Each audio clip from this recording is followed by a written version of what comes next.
Luego de esta propuesta que hizo Enrique de la Madrid, el secretario de Turismo, de forma personal, bueno, pues se intensificó el debate en torno al uso de la marihuana con fines recreativos. Él lo planteaba en zonas turísticas, en aquellas con, bueno, pues mayor afluencia de extranjeros.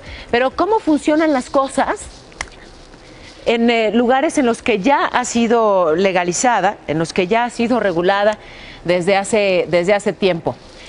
Desde los 70, el consumo de la marihuana en Holanda es legal. Puede comprarse, puede venderse, puede consumirse, pues con total normalidad en los coffee shops.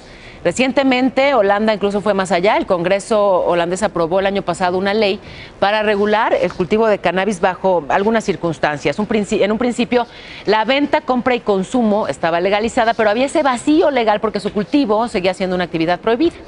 Y bueno, de acuerdo a la legislación ya aprobada, ya aplicada, se puede cultivar con una tarjeta especial, en fin, que ya resolvieron ese vacío legal. De acuerdo con los analistas, la legalización del consumo de la marihuana en Holanda ha generado, bueno, pues no se ha detectado un aumento de la violencia ni tampoco de consumo. La legalización ha disminuido el consumo de las llamadas drogas duras, ese es un dato muy importante.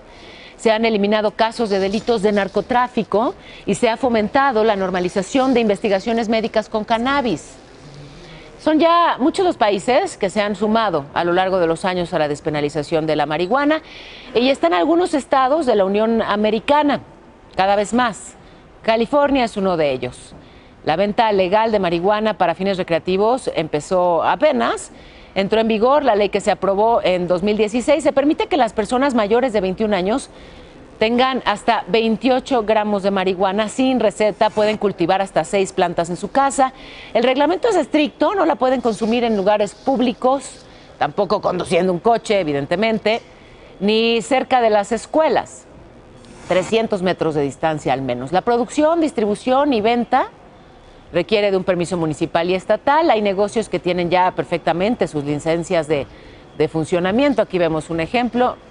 El Estado va a imponer un impuesto especial del 15% sobre las compras minoristas de todos los productos de cannabis, incluso si es para uso medicinal, y esperan recaudar, ahí va la cifra, 684 millones de dólares en impuestos por marihuana el próximo año.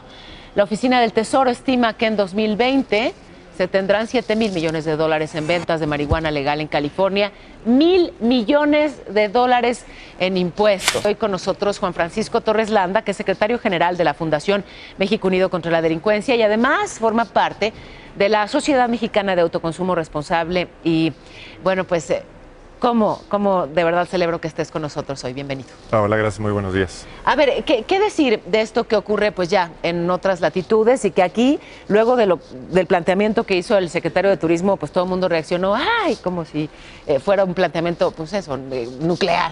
Pues mira, es un debate subyacente que afortunadamente con la declaración del secretario de Turismo, y mira quién lo dijo, el secretario de Turismo, sí. Uno esperaría que este tema, por ejemplo, lo pudiera abordar el Procurador General de la República, el secretario de Gobernación, pero no, vino de parte del secretario de Turismo. Claro, porque hablaba de regularizarla precisamente en zonas turísticas, ¿no? Sí, y es porque los empresarios de esos lugares fincaron un reclamo abierto al titular de Turismo diciendo, oye, tenemos un problema serio, porque tenemos una industria boyante, una industria que nos ha colocado en la plataforma internacional, pero que está en riesgo hoy en día. Está en riesgo porque los turistas no entienden por qué si alguien que viene de California, por ejemplo, o de Colorado, o de Washington, ¿no? Claro. Donde tiene acceso a esta mercancía y no tiene que recurrir ni a la violencia, ni a un callejón oscuro, etcétera, llega a nuestro país y la mercancía sí está disponible, nada más que tiene que ir a esos lugares inhóspitos para lograr hacerse la mercancía. Entonces, propiciamos la violencia, propiciamos la descomposición de las instituciones y lo que el secretario dice, oye, ¿y por qué no hacemos algo distinto? Si tenemos tan malos resultados con estas políticas durante más de 10 años que han sido un desastre total, 2017 el año más violento en la historia reciente del país, desde la revolución no habían muerto tantas personas, entonces ¿por qué no hacemos algo distinto? Sí, lo que estamos haciendo claramente no funciona, ¿no? Ahí están las cifras. Ahora, quienes se niegan, pues plantean dos cosas, que eso aumentaría el consumo y aumentaría la violencia. ¿Ha ocurrido en donde ya es legal? No. eso es una pregunta muy importante porque los datos duros nos indican exactamente lo contrario. En países que ya llevan mucho tiempo, como puede ser Holanda, como puede ser Suiza, o en algunos lugares más recientes, como Estados Unidos, hay 30 estados en los cuales, entre uso personal y uso médico, para uso médico requieres una receta de dolor de cabeza, la estadística es muy clara. Los incrementos de consumo no se dan, en el mejor de los casos se estabilizan y en algunos casos empiezan a disminuir. Lo que sí se reduce es la violencia, se elimina la descomposición de las autoridades que están sujetas justamente a este tema por parte de pues la delincuencia organizada, y además tenemos un efecto benéfico que es el que incluso es un tema de recaudación y un tema de una industria que en vez de florecer en lo oscuro, en vez de estar manejándose, digamos, en esos callejones, ahora es a la luz, estamos regulando, y esto es muy importante, la capacidad regulatoria. Hoy en día dicen, para que no llegue la droga de nuestros hijos. El desfortuno, lo que tenemos hoy en día es que la droga sí llega a los hijos, pero en un callejón oscuro donde les ofrecen la marihuana y además un catálogo interminable de pastillas de todos los colores que te puedas imaginar, donde no sabemos qué les están vendiendo. Por eso me detenía yo en ese dato tan importante, en donde ya se ha legalizado el consumo de la marihuana, ha disminuido el consumo de drogas duras. Claro, porque entonces ya no tienes que estar en contacto con esa delincuencia cuyo interés es empujar el consumo de esas otras drogas.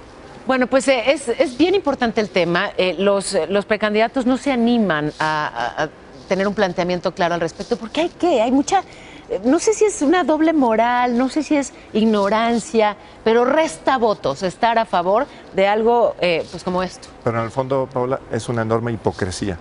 Porque los que se oponen a esto dicen para que la droga no llegue a tus hijos, porque va a crecer el consumo, porque no podemos saturar el sistema de salud. Es realmente esquizofrénico. Lo único que estamos haciendo es saturando las cárceles de personas que no han cometido un delito que impacta a otras personas, olvidando históricamente el desastre que fue la prohibición del alcohol, que tiene muchísimos paralelos con lo que tenemos hoy en día, olvidando 10 años desperdiciados en nuestro país con un desorden en materia de gasto, en materia de muertes, en materia de desolación. Tú hablas con los pobladores de Tamaulipas, de Guerrero, de Morelos, de Jalisco, de Veracruz, etcétera, y que te digan qué es lo que la prohibición les ha dejado. Lo único que ha dejado es un país desolado. El país está realmente en una situación donde merecemos un cambio, y lo que dijo el secretario de la Madrid es una forma justamente de instrumentar algo que, además, dicho sea de paso, la Constitución lo permite. El párrafo séptimo del artículo 21 permite que las procuradurías prioricen la persecución de delitos, dejar de perseguir a personas que no son realmente delincuentes y que se enfoquen en hacerlo con los secuestradores, con los homicidas, con los violadores, y que no estén persiguiendo a las personas que están afuera de las prepas, o en este caso incluso a turistas, que lo único que quieren es tener un espacio de consumo para una sustancia que a ellos les resulta atractivo, como puede ser a alguien más pues un cigarro o una bebida alcohólica, ¿no? La verdad que qué importante. Y sí, desde luego, todos queremos proteger a nuestros hijos, ¿no? Pero pensar en que con la prohibición la droga no va a llegar. La droga está llegando, y está llegando con balas o con prisión. Así que de repente no es del todo mala idea tratar de buscar información y pensar de otra manera. Muchísimas gracias. Gracias de verdad.